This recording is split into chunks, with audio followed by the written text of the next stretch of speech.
This episode of Archispeak is supported by NCARB. You have the power to influence the future of how architects are educated, trained, and licensed. Take the Analysis of Practice survey today.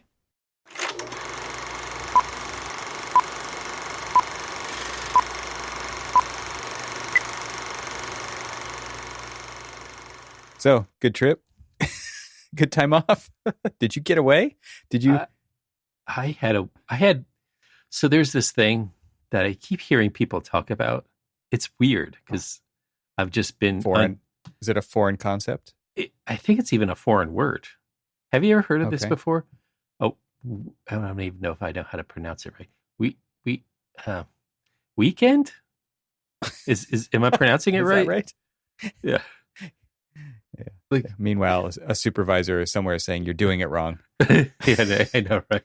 But oh my God, with this project and the demands and everything else that, I don't need to necessarily beleaguer the whole conversation with. It's just been really kind of like, if I have, I'm going to use the big massive air quotes here, time off. Most of the time it's been just like, okay, I'm exhausted. I'm going to go crash and lay in bed and barely move. But yeah, as long as you don't leave the premises, you keep that GPS tracker turned on. Exactly. You'll be fine. My computer's low jacked. Right. I walk, a few feet away from the computer. And it's like, exactly. All right, fine. I'll come back. You need one of those portable green screen setups like that guy who goes to the football games and stuff with that's awesome. His Zoom thing going. Yeah. I loved that. That's just tremendous. Come on now. It's a good meme. Yeah. There's a lot going on there to make that happen, but pretty successful. So I knew that you were going out and getting away, and it's a tad bit of jealousy. So I was like, I'm not on my watch. He's not going to go out on his own. He doesn't get to do this by himself. I'm going to take some time off too, and so it sounds so weird to say it out loud that it's just like you feel a little bit of shame and embarrassment for actually taking time off. No, I feel shame and embarrassment for not taking time off. So anyway, so with the bit of jealousy of like Evan's getting outside and enjoying sunlight and all of that other stuff, that I should do the same. I should. Hey, wait, I should do that.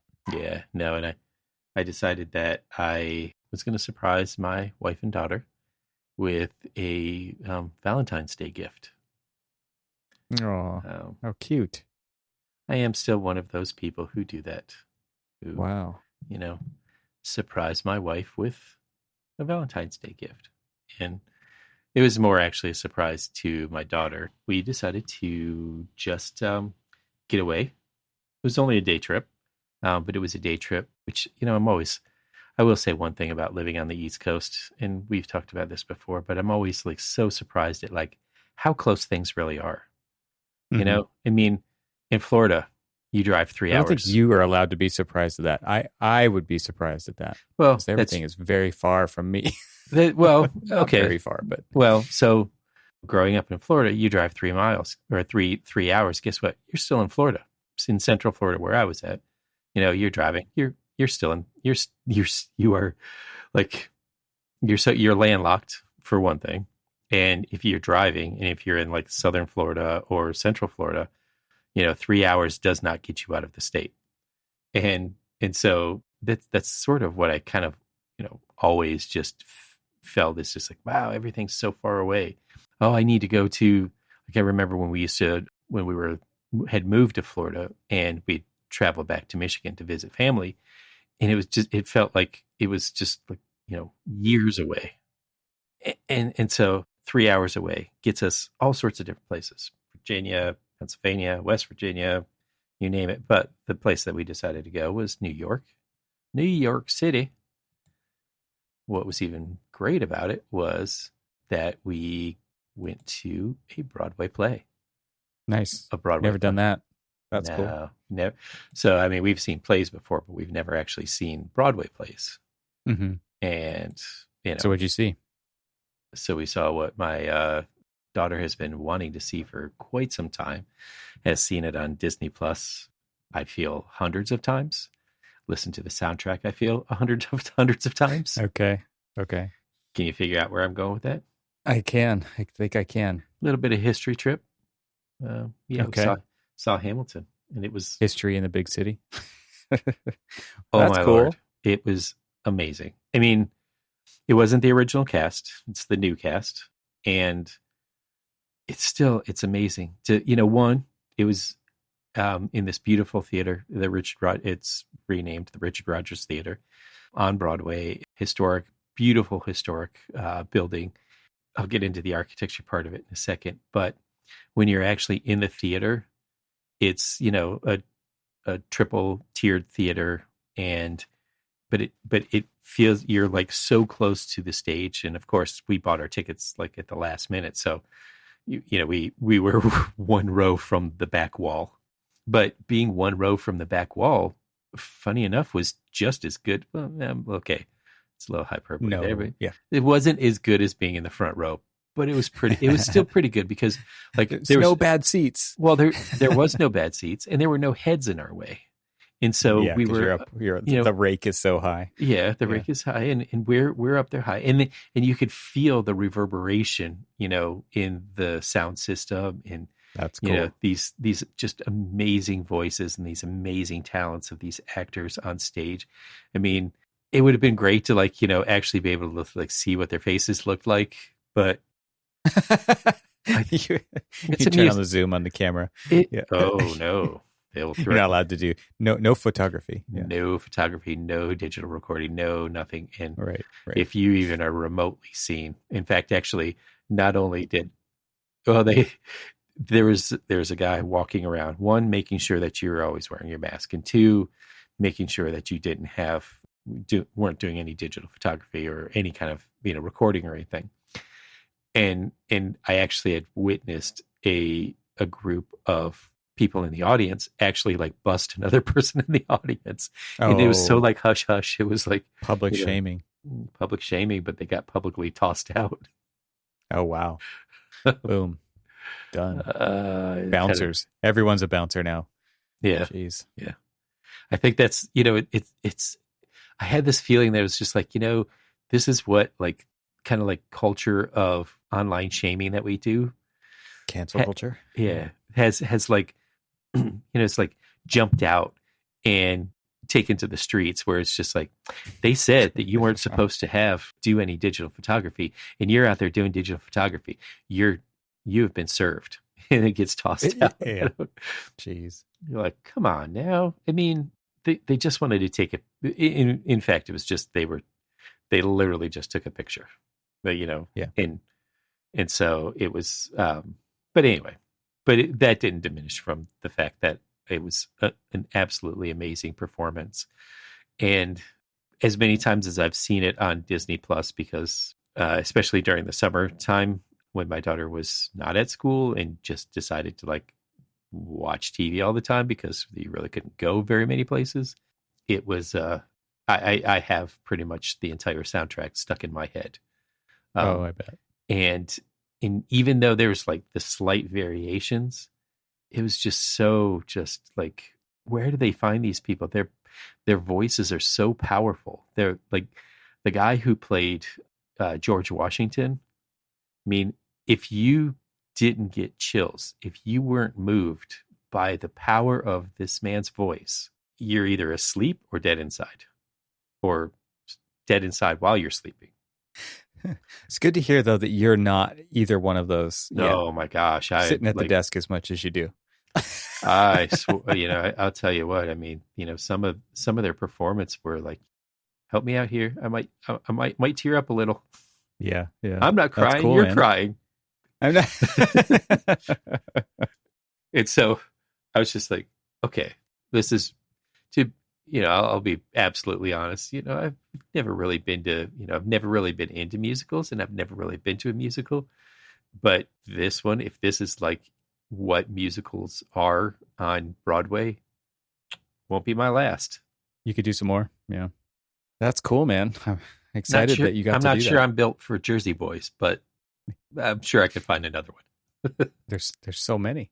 No offense, Jersey Boy fans, because I'm sure it's fine. So we do have some of that here. I think I saw Les Miserables in LA.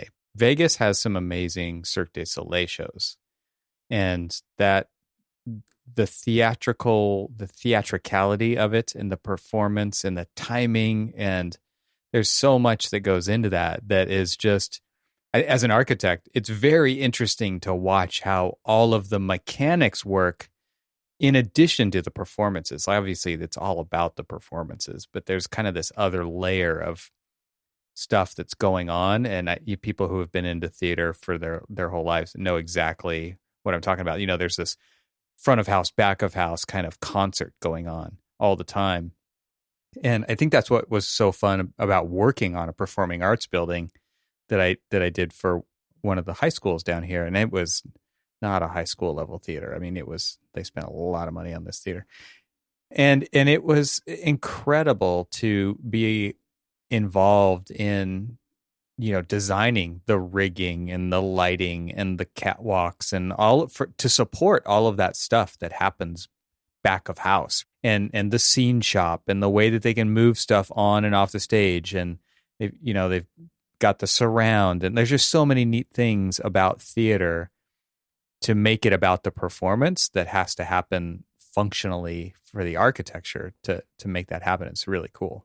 So the amazing thing about this, so again, this was a just shy of 100-year-old theater, and to talk about like the front of house spaces, like the lobby and kind of like the flow in and out of the building and stuff, definitely is something that you're like, yes, this is a 100-year-old building, because they did not take into account like this massive kind of like crowds moving in and out, and during like intermission, everybody wants to like get up because these seats are so small.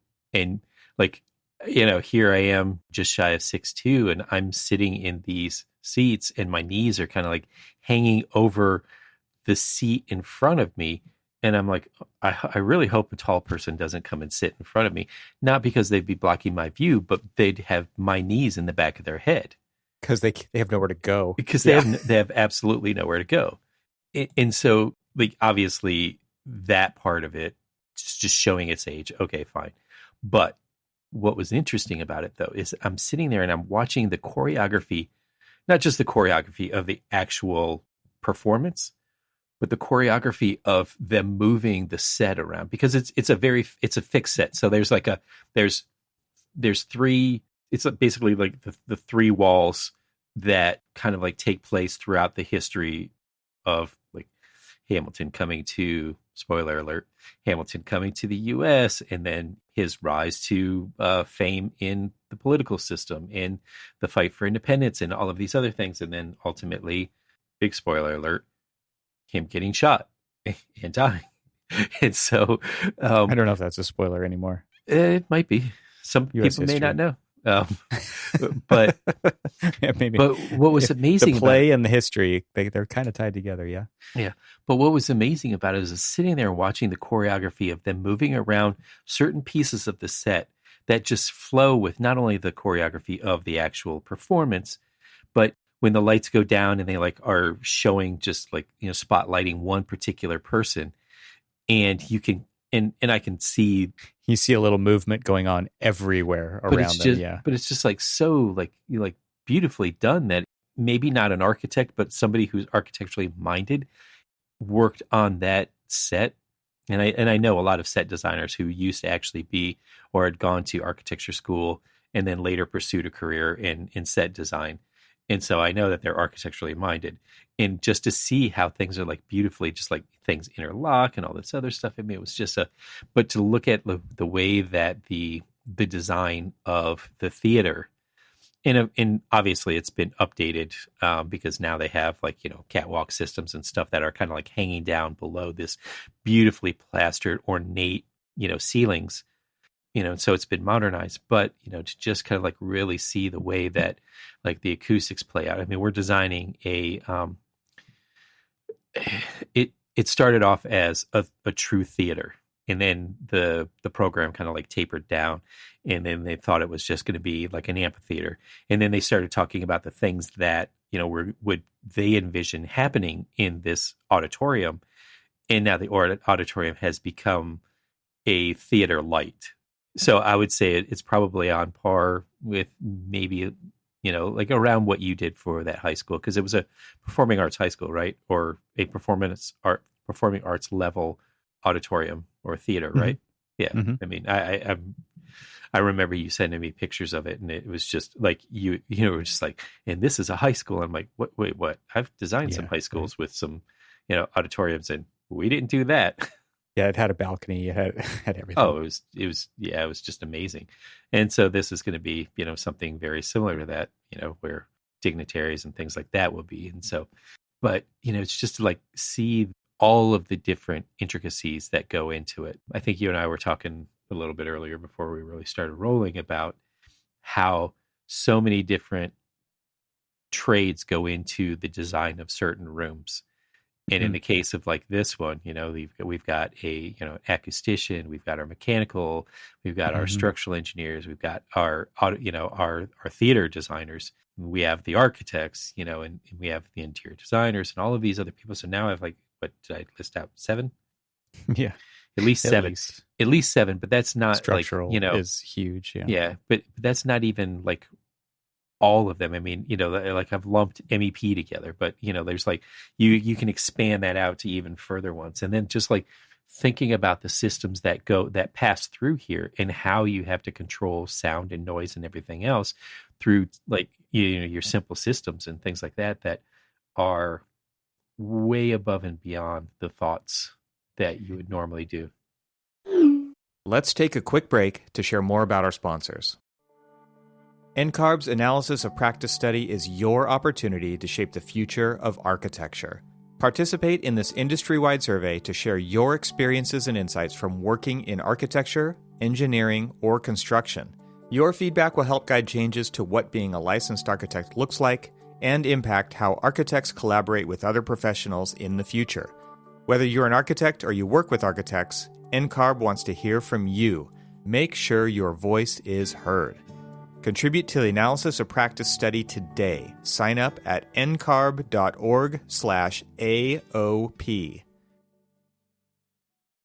And now let's get back to our conversation. When just thinking about the HVAC and the level of that it can, kind of the problems that it can introduce in the acoustics in the room. Yeah. And having to extend duct runs to lower the velocity of the air moving through there so that it wouldn't cause any problems, like things like that get the invisible to the people who are there for the performance, but are all contributing to that theatrical experience. Because I had noticed, I'd looked up and I could, clearly this theater was designed way before modern HVAC, but I look up and I could see that registers were cut into the ceiling and, cut into this, beautifully ornate plaster and stuff. But then interestingly, like decorated so that, they kind of blended in. Kind of blend, But you look at them and it wasn't like the most professional of jobs of cutting it all in, but they're running on a shoestring budget. Oh, I'm absolutely sure. But I mean, it was just amazing to think about that. But then think about like, okay, so here they are retrofitting this old 100-year-old theater, and this old 100-year-old theater is performing like a modern theater. Yeah, and to think about a show that moves around, doesn't sound like this one does, but the ones that do, it's pretty incredible to have to adapt. They're not changing sets out, so there's one fixed set that they like really use. I mean, the show itself, so there is a turntable. Well, actually, there's 2 turntables in the middle. Yes, and a microphone. Oh. All right. That's a reference, folks. Exactly. But there's 2 turntables in the middle. So there's like, one inner circle and then an outer circle that like can either go the same direction or go in opposite directions and all this other stuff. Mm-hmm. And so like the choreography of like, you know, and I'm like looking at like all of the marks that they like tape on the floor and everything else. And, Yeah. you know, and it's just like, You can only see those from the crappy seats. you literally can only see them from, you know, one row from the wall, from the back wall. Yeah. I mean, that brings up another thing when you're designing in like these spaces in section, and you look at the line of sight for people and the row spacing and the number of seats from the aisle that you can do for code. And like, there's just so much that goes into an assembly space, like a theater, that you're just bringing back all these memories. I mean, you know, when we really, you know, fully got, because we had just started to design an auditorium.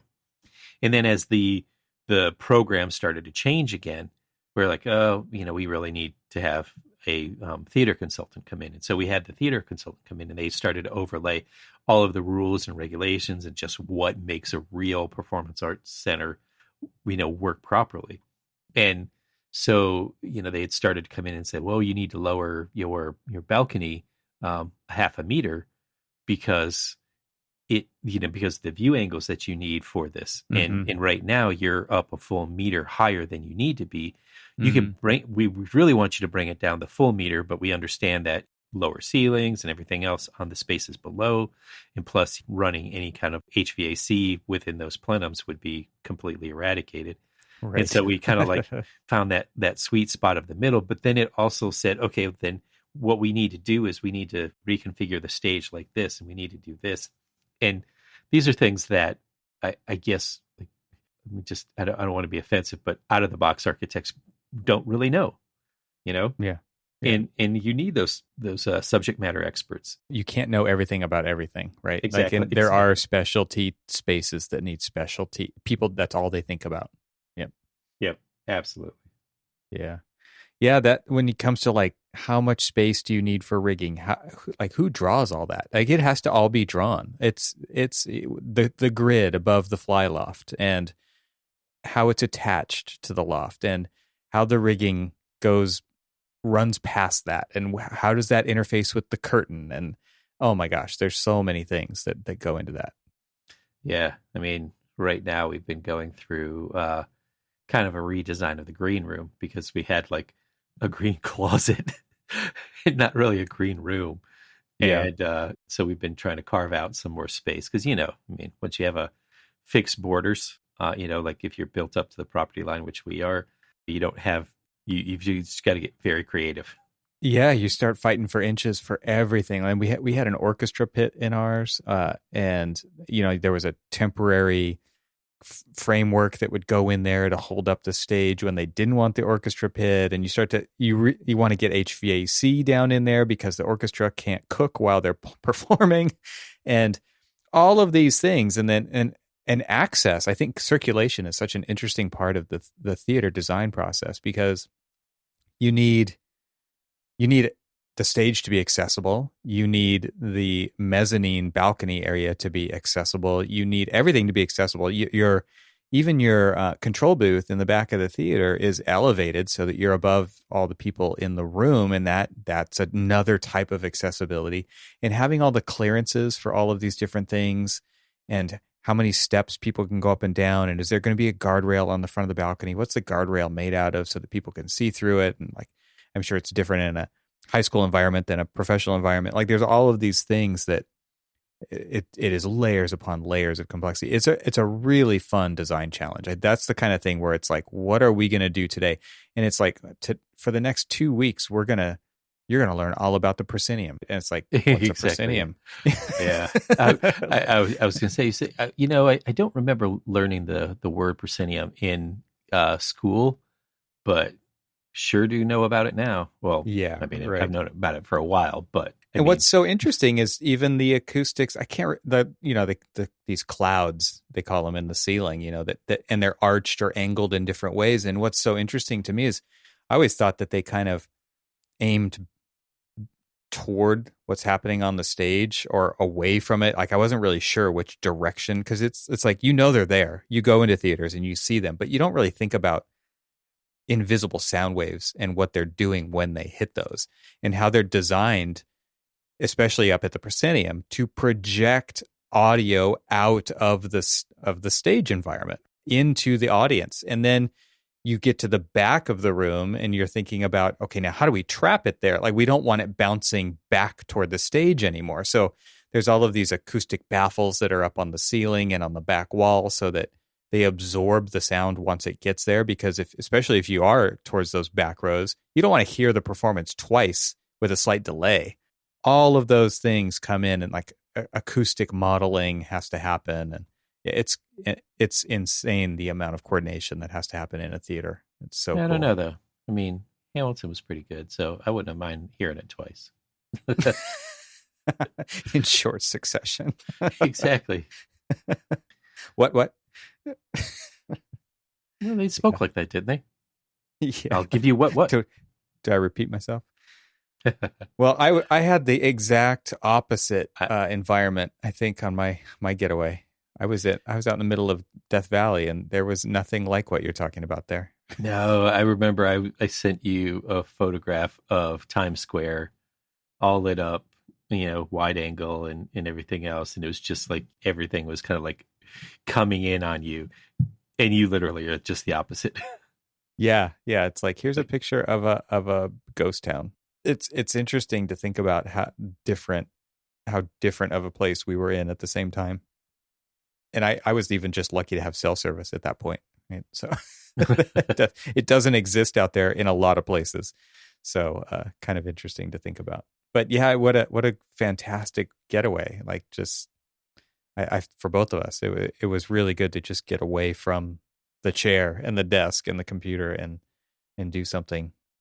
Well, what was interesting is that the image that you sent of, and I really want to learn more about that, because I dig the ruins of the ghost town that you were at, and like the masonry building that you taken some pictures of that literally was like the opposite. Like, here is like the urban environment at its like most dense, and then here you are with just like these remnants of a forgotten land that is no more. And yeah, so we were in Beatty, which is in Nevada, and it's a ghost town, and it's managed by the BLM. What is that? Bureau of Land Management. And it was just this once thriving town, because when you're there, they do have some signs up, and there's only a handful of buildings, but in its heyday, there was more than 10,000 people there, and it was thriving. I mean, it was all about the mining community and, the promise of whatever they were mining out there, and people coming out there just in droves, first they started off laying a mile of railroad track per day to get there, and they finished off, but they were laying 2 miles of track per day to get there and to bring the train in, which was after the town had already been pretty much thriving, to have the train come in. And this was like 1906. And by 1910, the town was dead, which is incredible to think about, especially a town that big and with so many buildings. There actually were photographs. Was it built specifically for, as like a railroad town, as in like a place for people to stay while the railroad was being built, or it was a destination? It was like the end of the line. And it was because everybody thought that this town was just going to be the boom town. It was going to be the next big thing. And it just turned out not to be. And more people were leaving than were showing up at some point. And then pretty soon, like, it got down to like 12 people in the very last days of this town, which is just incredible to think about. And so, yeah, there are some unreinforced masonry buildings that are mostly toppled over now that you can get close to. Some of them you can walk into, but most of them, they keep you out with fencing and stuff.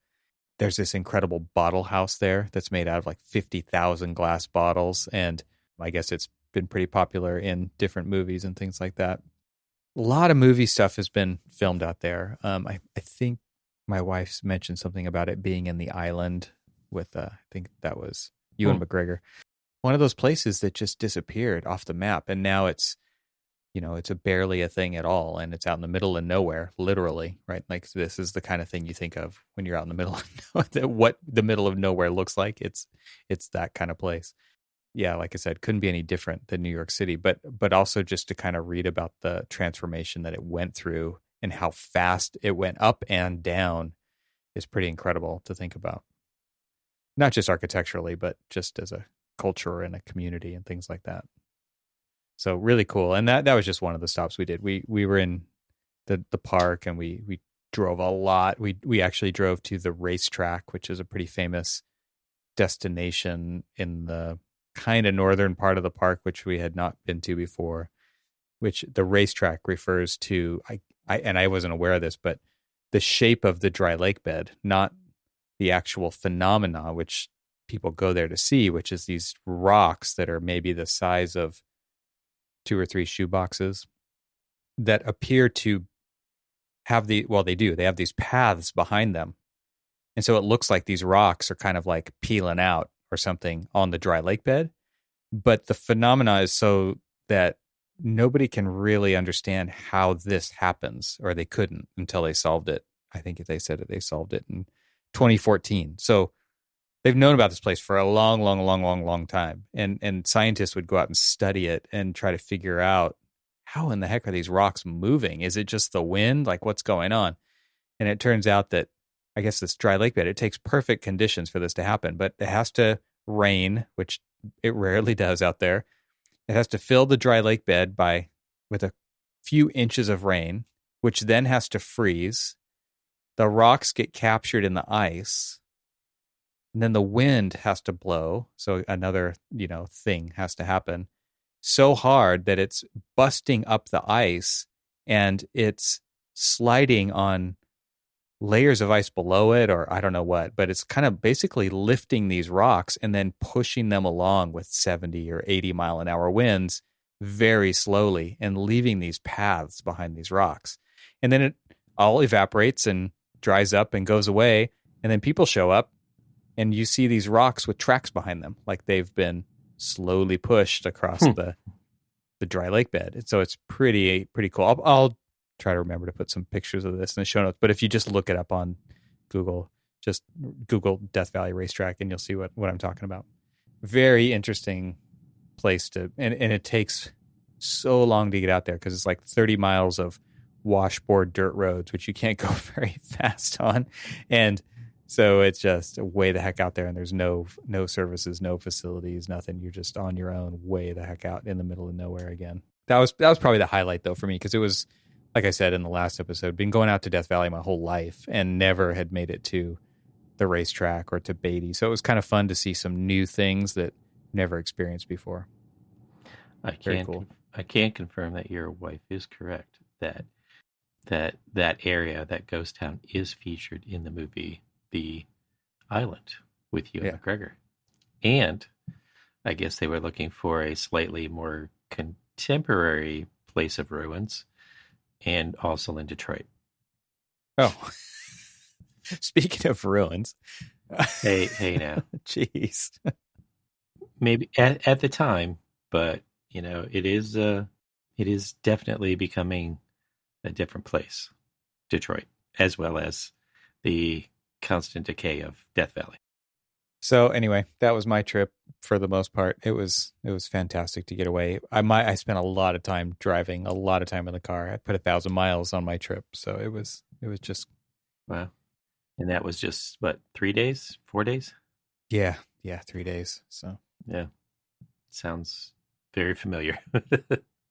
Yeah, it's like great. Short burn, a lot of mileage type, trips. Yeah. I think that the worst part about that is just the seat time in the car. But the best thing about it is getting out and seeing something new. And I think, we've talked about that on the show a lot before. And I think it applies to both of the things that we experienced over the weekend in very different ways. But the type of perspective it gives you as an architect to think about these things and all these different layers and levels and interconnectedness and even the contrast between these two things, and having a conversation about it, to me, makes for a richer design possibilities. That to me is, if you are so stuck in the echo chamber of architecture and the one project, and then what's the next project, and then what's the next project, and you never step away and get these other kinds of experiences, you are worse off for that.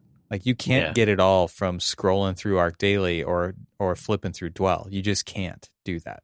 No, I'm a firm believer of like physical, like spatial experience. I mean, you can't learn about your 3D world in a 2D environment.